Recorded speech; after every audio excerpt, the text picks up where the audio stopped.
காண்டம் வந்து 100% வந்து ஒர்க் ஆகுமா? பட் என்னை பொறுத்த வரைக்கும் 99.9% காண்டம் சேஃப். ஒரு வாட்டி செக்ஸ் வச்சுக்கிட்டா ப்ரெக்னென்ட் ஆக முடியுமா? ஆகிறதுக்கு சான்ஸ் கம்மி, ஆனால் தியரட்டிக்கலாக சொன்னப்போனா ஆகலாம். பீரியட்ஸ் அப்போ செக்ஸ் வச்சுக்கலாமா? மல்டிபிள் பார்ட்னர்ஸோட செக்ஸ் வச்சுக்கிறதுனால எஸ்டிடி, அதாவது செக்ஷுவலி டிரான்ஸ்மிட்டட் டிசீசஸ் இதெல்லாம் வருமா? வர்றதுக்கு வாய்ப்புகள் அதிகம். ஸோ மாஸ்டர்பேஷன் வந்து ரெகுலராக பண்ணுறது வந்து உடம்புக்கு கெட்டதா? டெய்லி பண்ணுறதா, வாரத்தில் ஒரு முறை பண்ணுறதா, ஒரு மாதத்தில் ஒரு முறை பண்ணுறதா, ஒரே நாளில் பல முறை பண்ணுறதான்றது இருக்கலாம். விமனுக்கு ஆர்கசம் வந்துருச்சு அப்படின்றத எப்படி ஐடென்டிஃபை பண்ண முடியும்? பியூப்பிள்ஸ் இருக்குல்லையா கண்ணில் பிளாக் போர்ஷனில் அது டைலேட் ஆகும். அன்பிளான் ப்ரெக்னென்சிக்கு பெஸ்ட் ஆப்ஷன் வந்து சில எஸ்டிடியை ரிவர்ஸ் பண்ண முடியும், சில எது வந்து ரிவர்ஸ் பண்ண முடியாது. பெண்ணுக்கு வர்ஜினான்னு கேட்குறீங்க, ஆனால் வர்ஜினா வெளியே எங்கேயும் போலையான்னு கேட்குறாங்களா? ஸ்கூட்டர் மட்டும் கிடையாது, பைக் ஓட்டுறாங்க, ஸ்கூட்டரில் கால் 2 பக்கம் போட்டு ட்ராவல் பண்ணுறாங்க. இந்த மாதிரிலாம் பண்ணுறப்ப என்ன ஆகுதுன்னா, அந்த எக்ஸசைஸ்னாலேயே அந்த கன்னித்தர கிளியறதுக்கு வாய்ப்பு இருக்குது. இப்போ எல்லா ஃபீல்ட்லேயும் இப்போ உமன்ஸ் டீம் வந்துடுச்சு இல்லையா, ஐபிஎல் மென்னுக்கு இருக்கிற மாதிரி உமன்ஸ் ப்ரீமியர் லீகும் வந்துருக்கு. ஸோ அவங்களுக்கெல்லாம் கிளியறதுக்கு வாய்ப்பு இருக்குது. ஹாய் ஹலோ வணக்கம் மாதன் ஆரோக்கியம் யூஎஸ். நான் உங்கள் அனுக்ஷா சுவாமிநாதன். நம்மளோட சேனலில் நிறைய ஹெல்த் ரிலேட்டட் வீடியோஸை வந்து போட்டுட்ருக்கோம். நிறைய டாக்டர்ஸ் கிட்ட பேசி நம்மக்கிட்ட இருக்கக்கூடிய டவுட்ஸ் எல்லாம் உங்ககிட்ட கேட்டு அதுக்கான கிளாரிஃபிகேஷன் பண்ணிகிட்ருக்கோம். இன்றைக்கி நம்மளோட டாபிக் வந்து செக்ஷுவல் ஹெல்த். இதை பற்றி இருக்கக்கூடிய நிறைய டவுட்ஸ் அண்ட் இதுக்கு கிளாரிட்டி தரத்துக்காக இந்த ஃபீல்டில் இருக்கக்கூடிய ஸ்பெஷலிஸ்ட், அதாவது சீனியர் மோஸ்ட் டாக்டரான டாக்டர் நாராயண ரெட்டியை தான் நம்ம இன்றைக்கி பார்க்க வந்திருக்கோம். Welcome to the show sir. So how are you sir? Fine, thank you. So இன்றைக்கி நம்மளோட வீடியோவில் வந்து கூகுளில் அதிகமாக சர்ச் பண்ண question especially about sexual health. So இதை பற்றி தான் நம்ம வந்து கேட்க போகிறோம். அதில் ஃபஸ்ட் இருக்கக்கூடிய கொஷின் என்னென்னா, ஒரு வாட்டி செக்ஸ் வச்சுக்கிட்டா ப்ரெக்னென்ட் ஆக முடியுமா? ஆகிறதுக்கு சான்ஸ் கம்மி, ஆனால் தியரட்டிக்கலாக சொன்னப்போனா ஆகலாம். ஏன்னா அந்த பெண்ணுடைய உடம்புலேருந்து கருமூட்டை ரிலீஸ் ஆகிற டைமில், அந்த டைமில் செக்ஸ் வச்சுருந்தா சான்சஸ் ஆர் அதிகம். பட் அந்த மாதிரி நடக்கிறது ரொம்ப கம்மி சான்சஸ். ஏன்னா கருமுட்டையுடைய லைஃப் வந்து 12 to 24 hours தான். அந்த டைம் தாண்டி போச்சுன்னா அதுக்கு முந்தைய கூட ப்ரெக்னென்சி ஆகிறதுக்கு சான்ஸ் கிடையாது. ஆனால் அந்த டைமில் கேல்குலேட் வந்து பண்ணாங்கன்னா ஆகிறதுக்கு சான்ஸ் இருக்குது. ஸோ செகண்ட் கொஷின் வந்துட்டு, காண்டம் வந்து 100% வந்து ஒர்க் ஆகுமா? எதுவுமே 100% நல்லா இருக்குன்னு சொல்ல முடியாது. பட் என்னை பொறுத்த வரைக்கும் 99.9% காண்டம் சேஃப். ஓகே. ஆனால் பயன்படுத்துறது சரியாக பயன்படுத்தணும். ஏன்னா காண்டம் எப்படி யூஸ் பண்ணுறாங்க அதை பொறுத்து இருக்குது. காண்டமுடைய முனையில் வந்து ஒரு சின்ன ஸ்பேஸ் இருக்கும், அது ஆங்கிலத்தில் சொல்லப்போனால் ஒரு டீட்டுன்னு சொல்லும், ஒரு பபுள் மாதிரி. அதில் காற்று இருக்கும். அந்த காற்று எல்லாம் போட்டு மேலே போட்டுக்கணும், பெண் ஆண் உறுப்பு மேலே. நிறைய பேர் அதை பார்க்க மாட்டாங்க. எதுக்கு? ரெண்டாவது வந்து காற்று ஊதி பார்க்கணும். ஏன்னா அதில் சின்ன சின்ன ஹோல்ஸ் இருக்கா இல்லையான்னு செக் பண்ணணும். என்ன தான் பார்த்தாலும் மெக்கானிக்கலாக சான்ஸ் வரதுக்கு இருக்குது. இன்னொன்று, காண்டம் விற்கிற கடை வந்து காண்டம் எங்கே வச்சுருக்காங்க, வெயில் படுற இடத்த வச்சுருக்காங்களா, அது இருந்தால் காண்டம் உண்டாத வாய்ப்பு இருக்குது. இன்னொன்று, காண்டம் யூஸ் பண்ணுறப்ப அடிஷ்னல் லூப்ரிகேஷனுக்கு பெட்ரோலியம் பேஸ்ட் ஜெல்லி எதுவும் யூஸ் பண்ணக்கூடாது. வேஸ்லைன் இருக்குது, அந்த மாதிரி ஜெல்லி எதுவுமே யூஸ் பண்ணக்கூடாது. ஏன்னா அந்த கெமிக்கல்னால காண்டமோடைய லேட்டக்ஸ் இருக்குல்ல, அது கரையிறதுக்கு வாய்ப்பு இருக்குது. ஸோ நான் காண்டம் போட்டேன் கர்ப்பம் வந்துடுச்சுன்னு சொல்லி வருத்தப்பட்டு பிரயோஜனம் கிடையாது. பீரியட்ஸ் அப்போது செக்ஸ் வச்சுக்கலாமா? அவங்க சௌகரியம்மா. பீரியட்ஸை செக்ஸ் வச்சா ஒரு அட்வான்டேஜ் என்ன, டெஃபினட்டாக ப்ரெக்னன்சி வராது. ஆனால் மெஸ்ஸியாக இருக்கும் இல்லையா ப்ளீடிங் ஆகிற டைமில். ரேர்லி சில பெண்களுக்கு அந்த அடிவயரில் வந்து நிறையா பிளட்டு கலெக்டாக இருக்கிறதுனால ஒரு கண்டிஷன் சமமாக இருக்கும். செக்ஸ் வச்சிங்கன்னா அந்த இன்பம் அனுபவிக்கிறப்போ அது கண்ட்ராக்ட் ஆகி அந்த ரிலாக்ஸேஷன் வரும் உங்களுக்கு, அவ்வளோ நல்லது அது. ஆனால் ப்ளீடிங் ஆகிறப்போ சில பெண்களுக்கு மூட் நல்லா இருக்காது, அதனால் அவங்க விருப்பப்பட மாட்டாங்க. இன்னொன்று, அது மாதிரி டைமில் ஈடுபடுறப்போ ஆணுக்கு எந்த விதமான இன்ஃபெக்ஷன் இருக்கக்கூடாது. ஏன்னா ப்ளீடிங் ஆகிற டைமில் கர்ப்பப்பையோடைய உள்புறை இருக்கலையே எண்டோமெட்ரியம், அதெல்லாம் வந்து ராவாக இருக்கும். அப்போ இன்ஃபெக்ஷன் தான் சட்டுன்னு போகிறதுக்கு வாய்ப்பு இருக்குது. இதெல்லாம் இல்லாமல் சிம்பிளாக சொல்ல போனால் பெட்ஷீட்ஸ் எல்லாம் கரையாயிடும், மெஸ்ஸி ஆகிடும். அதனால் அது மாதிரி பண்ணுறதுல அவங்க சௌகரியம், இதெல்லாம் பரவாயில்லன்னா அவங்க இஷ்டம். அது மல்டிபிள் பார்ட்னர்ஸோட செக்ஸ் வச்சுக்கிறதுனால எஸ்டிடி, அதாவது செக்ஷுவலி டிரான்ஸ்மிட்டட் டிசீசஸ் இதெல்லாம் வருமா? வர்றதுக்கு வாய்ப்புகள் அதிகம். ஓகே. இந்த ஒரு பார்ட்னரோ மல்டிபிள் பார்ட்னர்ஸ் வந்து கணக்கு கிடையாது. அந்த பார்ட்னர்ஸில் யாருக்காவது ஒருத்தருக்கோ மற்றவங்களுக்கோ பாலியல் பிரச்சனைகள் இருந்ததுன்னா, பால்வினை நோய்கள் வந்ததுன்னா இவங்களுக்கு வர்றதுக்கு வாய்ப்பு இருக்குது. ஸோ எப்பயுமே அது ரிஸ்கி பிஹேவியர் தான். அது ஹை ரிஸ்க் பிஹேவியர்னு சொல்லணும். மல்டிபிள் பார்ட்னர் சொல்கிறாங்க இல்லையா, ஒருத்தனுக்கு ஒருத்தின்னு சொல்லிட்டு, அதுதான் பெஸ்ட்டு. அது மாரலாக சொல்லலை, மாரலிஸ்டிக்காக. ஏன்னா மல்டிபிள் பார்ட்னர் வர்றப்போ அந்த ரிஸ்க் ஃபேக்டர் அதிகமாகும். பர்த் கண்ட்ரோல் பில்ஸ் எடுத்துக்கிறதுனால அதுக்கப்புறம் ஃப்யூச்சரில் ப்ரெக்னென்ட் ஆக முடியாதா அப்படின்னு ஒரு கொஷின் இருக்குது. கண்டிப்பாக ஆக முடியும். ஓகே. பர்த் கண்ட்ரோல் பில் என்ன பண்ணுது, ஒரு கருமுட்டை ரிலீஸ் ஆகாமல் இருக்குது முயற்சி பண்ணுது, அவ்வளோதான். அந்த கருமுட்டை ரிலீஸ் ஆகாமல் இருக்கிறதுக்கு காரணம் இதில் இருக்கிற ஹார்மோன் தான். எப்போ இந்த மாற்றம் நிறுத்திடுறோமோ, அந்த ஹார்மோன் நிறுத்திடுறோம் இல்லையா, அப்போ ஆட்டோமேட்டிக்காக கருமுட்டை ரிலீஸ் ஆகும். உடனே ரிலீஸ் ஆகாமல் போகலாம், ஒரு 2-3 மாதம் ஆகலாம் நிறுத்தின பிறகு. அதனால் ஆகிறதுக்கு வாய்ப்பு இருக்குது, இல்லைன்னு சொல்ல முடியாது. ஸோ மாஸ்டர்பேஷன் வந்து ரெகுலராக பண்ணுறது வந்து உடம்புக்கு கெட்டதா? இப்போ நீங்கள் கேள்விப்பட்டிருக்கீங்க, mother of all battle Saddam Hussein சொன்னார் 93-91 மாதிரி. Mother of all misses masturbation, சுய இன்பம். இப்போது 2 விஷயம் நீங்கள் புரிஞ்சுக்கணும். ஒன்று ரெகுலர்னு சொன்னீங்க. ரெகுலர்னால் என்ன? ரெகுலர் டெய்லி பண்ணுறதா, வாரத்தில் ஒரு முறை பண்ணுறதா, ஒரு மாதத்தில் ஒரு முறை பண்ணுறதா, ஒரே நாளில் பல முறை பண்ணுறதான்றது ரெகுலர். இந்த கொஸ்டின் வந்து எதுக்காக பண்ணுறாங்க? அவங்க வேலை வெட்டி இல்லாமல் சும்மா பொழுதுபோகாமல் பண்ண பிரச்சனையாக தான் முடியும். ஏன்னா இதுக்கு அவங்க பழக்கப்பட்டாங்கன்னா நாளைக்கு செக்ஸில் கல்யாணம் பண்ணி இதில் ஈடுபடுறப்போ அவங்களுக்கு இன்டிமசி டெவலப் பண்ணது கஷ்டமாக போயிடும். ஏதோ ஒரு ஆசைப்பட்டிருக்காங்க, மூச்சப்பட்டிருக்காங்க, ஒரு சினிமா படம் பார்த்துருக்காங்க, ஒரு போஸ்டர் பார்த்து ஆசைப்பட்டிருந்தாங்க, விருப்பம் முன்னிச்சப்பட்டிருக்காங்க, அப்போ ஒரு பண்ணால் அது வேறு விஷயம். பட் இவங்க டைம் இருக்குது, ஃப்ரீயாக பொழுது போகலை அப்படின்னு ஒரு பழக்கம் பண்ணிக்கிறாங்க பாருங்கள், அதுதான் ப்ராப்ளமேட்டிக்காக வரப்போ. விமெனுக்கு ஆர்கசம் வந்துருச்சு அப்படின்றத எப்படி ஐடென்டிஃபை பண்ண முடியும்னு கேட்டிருக்காங்க. ஒரு எக்ஸாம்பிள் கொடுக்குறேன். ஒரு சாப்பாடு சாப்பிட்றோம், லஞ்ச் சாப்பிட்றோம். எப்போ நம்ம திருப்தியாக ஃபீல் பண்ணுறோம்? வயர் ஃபுல்லான பிறகு நமக்கு பிடிச்சது சாப்பிட்றப்போ தான். அதே மாதிரி அந்த பெண்ணுக்கு அனுபவித்த பிறகு எனக்கு இது போதும் அப்படின்னு ஃபீலிங்கன்னா வந்திருக்கேன்னு சொல்லிட்டேன். அவளுக்கு இன்னும் கொஞ்சம் வேணும் அப்படின்னு ஃபீலிங் இருந்ததுன்னா திருப்தி வரலான்ட்டு. இன்னொன்று மருத்துவ ரீதியாக நாங்கள் சொல்லப்போனால் பாடி வந்து ஸ்டிஃபாகி சட்டுன்னு ரிலாக்ஸ் ஆகும். இன்னொன்று பியூப்பிள்ஸ் இருக்கு இல்லையா, கண்ணில் பிளாக் போர்ஷனில் அது டைலேட் ஆகும். புரிஞ்சுதா? ஆனால் இதெல்லாம் வந்து அந்த நிமிஷத்தில் யாரும் கண்டுபிடிக்க முடியாது, நாங்கள் மெடிக்கலாக சொல்கிறோம். பட் பேசிக்காக வந்து அந்த பெண்ணுக்கு போதும், கிடைச்சது போதும், இது வலினால கிடையாது, சுகம் அனுபவிச்சிட்டோம், இது போதும்னா போதும். அன்பிளான்டு ப்ரெக்னன்சிக்கு என்னென்ன ஆப்ஷன்ஸ்லாம் இருக்குது? அன்பிளான்ட் ப்ரெக்னன்சிக்கு பெஸ்ட் ஆப்ஷன் வந்து எமர்ஜென்சி கான்ட்ராசெப்டிவ் பில், ஐபில்னு சொல்கிறோம். அதில் ஒரு பிராண்ட் ஐபில். எதிர்பாராத சடனாக ஒரு சான்ஸ் கிடைச்சி சக்தி வச்சுக்கிட்டாங்க, கர்ப்பம் வராமல் தடுக்கணும். அந்த செக்ஸில் ஈடுபட்ட பிறகு 12 மணி நேரத்துக்குள்ளே முதல் மாற்ற சாப்பிட்ணும். எவ்வளோ சீக்கிரமாக சாப்பிட்டா அவ்வளோ நல்லது. But best is within the first 12 hours. சாப்பிட்ட பிறகு அடுத்த 12 hours கழிச்சு 2வது மாற்ற சாப்பிட்ணும். அப்போ டெஃபினட்டாக உங்களுக்கு ப்ரெக்னன்சி ஆகிறது சான்ஸ் கம்மி. அதுவும் மிஸ் பண்ணிட்டாங்க, ஆனால் தெரியல, அடுத்த பீரியட்ஸ்க்காக வெயிட் பண்ண வேண்டியதாக இருக்கும். ஸோ இந்த கான்ட்ரசெப்டிவ்ஸ் ஒரு பக்கம் இருந்தாலும் புல் அவுட் மெத்தட் வந்து ஆக்சுவலாக ஒர்க் ஆகுமா அப்படின்றது நெக்ஸ்ட் கொஸ்டின்.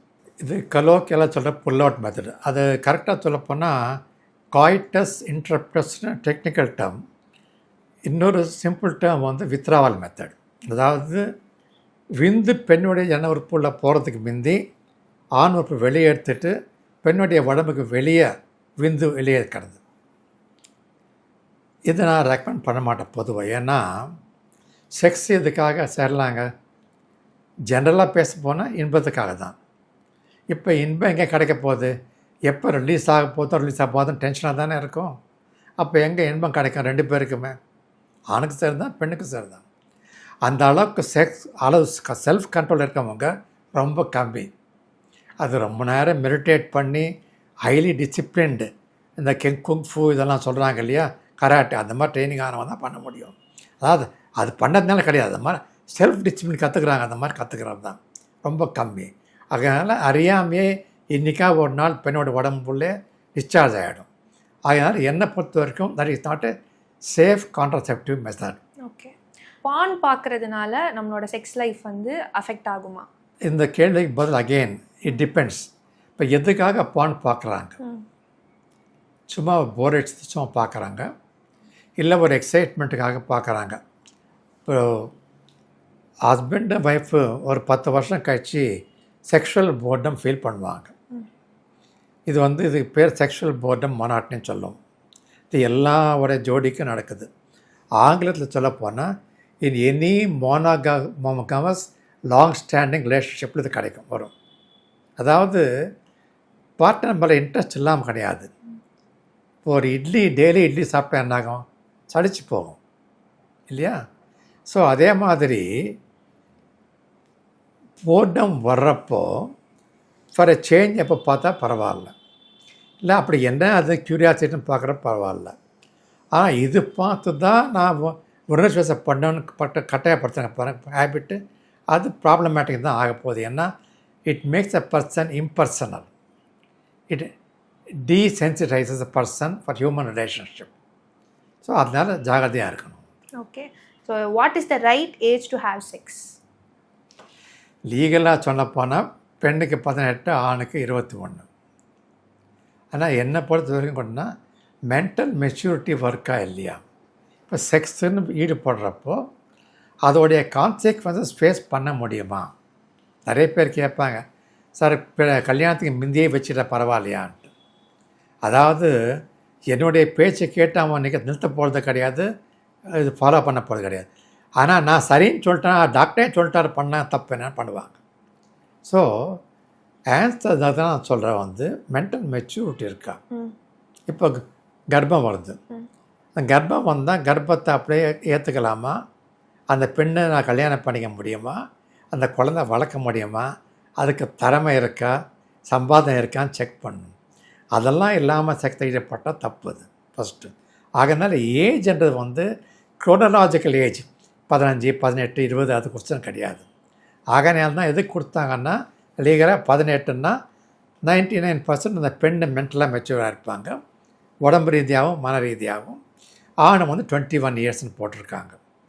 ஸோ அதாவது மென்டல் மெச்சூரிட்டி பார்க்குறாங்க தவிர பயாலாஜிக்கல் மெச்சூரிட்டி பார்க்குறாங்க தவிர இது இதனால தான் நீ சேரலான்றது பர்மிஷன் கொடுத்த மாதிரி கிடையாது. அது ஒருத்தவங்களோட பார்ட்னருக்கு எஸ்டிடி இருக்குது அப்படின்னா is it safe to have sex and இந்த எஸ்டிடி ரிவர்ஸ் பண்ண முடியுமா அப்படின்னு கேட்டிருக்கேன். சில எஸ்டிடியை ரிவர்ஸ் பண்ண முடியும், சில இது ரிவர்ஸ் பண்ண முடியாது. ஃபர்ஸ்ட் ஆஃப் ஆல் பார்ட்னருக்கு எஸ்டிடி இருக்குன்னு தெரிஞ்ச பிறகு எதுக்கு செக்ஸில் ஈடுபடணும்? அந்த பார்ட்னருக்கு எஸ்டிடி நல்லான பிறகுல அதுக்கு பிறகு செக்ஸில் வச்ச அர்த்தம் இருக்குது. ஓகே. ரெண்டாவது தெரியாத சார் அன்றைக்கி அந்த பார்ட்னருக்கு எஸ்டிடி இருக்கா இல்லையான்றப்போ காண்டம் யூஸ் பண்ணணும். ஏன்னா காண்டம் நாட் ஓன்லி கான்ட்ரசெப்ஷனுக்கு, ப்ரொடெக்ஷன் அகெயின்ஸ்ட் செக்ஷுவலி டிரான்ஸ்மிட் இன்ஃபெக்ஷனுக்கு நல்ல சான்ஸ் இருக்குது. மேல் காண்டம் இருக்குது, ஃபீமேல் காண்டம் இருக்குது. இது ஈஸியஸ்ட்டு மேல் காண்டம் தான். ஸோ அதனால் எஸ்டிடி இருக்குன்னு தெரிஞ்சால் அவாய்ட் பண்ணணும். அந்த பார்ட்னருக்கு அது க்யூர் கிடைக்கிற வரைக்கும். சில எஸ்டிடிஸு கம்ப்ளீட்டாக க்யூர் கிடைக்காது, மேனேஜ் பண்ணும். ஃபார் எக்ஸாம்பிள் சொல்கிறேன், ஹெர்பிஸ் வைரஸ் இன்ஃபெக்ஷன், அதுக்கு கம்ப்ளீட்டாக 100% எந்த டாக்டருமே ரிவர்ஸ் பண்ண முடியாது. நாங்கள் அடக்க வைக்க முடியும், கண்ட்ரோல் தான் பண்ணி. ஏன்னா அது வைரஸ் இன்ஃபெக்ஷன். ஹெச்ஐவி அதே மாதிரி தான், ஹெப்படைட்டிஸ் பி இன்ஃபெக்ஷன் அப்படி தான் இருக்குது. ஸோ ஜாகிரதையாக இருக்கணும். ஓகே. ஸோ ஆஸ் இந்த ஃபீல்டில் இருக்கக்கூடிய ஒரு டாக்டராக நீங்கள் ரெகுலராக செக்ஷுவல் ஹெல்த் ரிலேட்டடாக வரக்கூடிய இன்றைக்கி இருக்க ப்ராப்ளம்னா நீங்கள் எதை சொல்லுவீங்க? 2 மெயின் திங். ஒன்று செக்ஸோடைய ஹெல்த் பற்றி சந்தேகங்கள் இருக்குது. ஓகே. கொஞ்சம் கேள்வி கேட்டீங்க, மாஸ்டர்பேஷன், ப்ரெக்னென்சி எப்போ வரும், இதெல்லாம் அதை ஹெல்த் அது டவுட் கேட்குறத பற்றி கேட்குறாங்க வந்து. ரெண்டாவது செக்ஸில் ஈடுபட்டு அதை சுகம் அனுபவிக்க முடியல. உதாரணத்துக்கு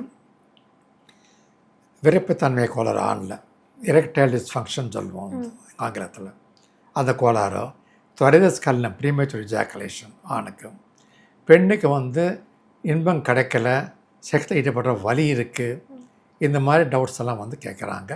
அதுக்கு பிரச்சனைக்கு காரணம் கண்டுபிடிச்சி அது உடம்பு ரீதியான காரணத்தால் வந்திருந்தால் அதுக்கு மருந்து மாற்ற சர்ஜரி, ஏதாவது மன ரீதியாக இருந்தால் கவுன்சிலிங் தெரப்பி கொடுக்கணும்.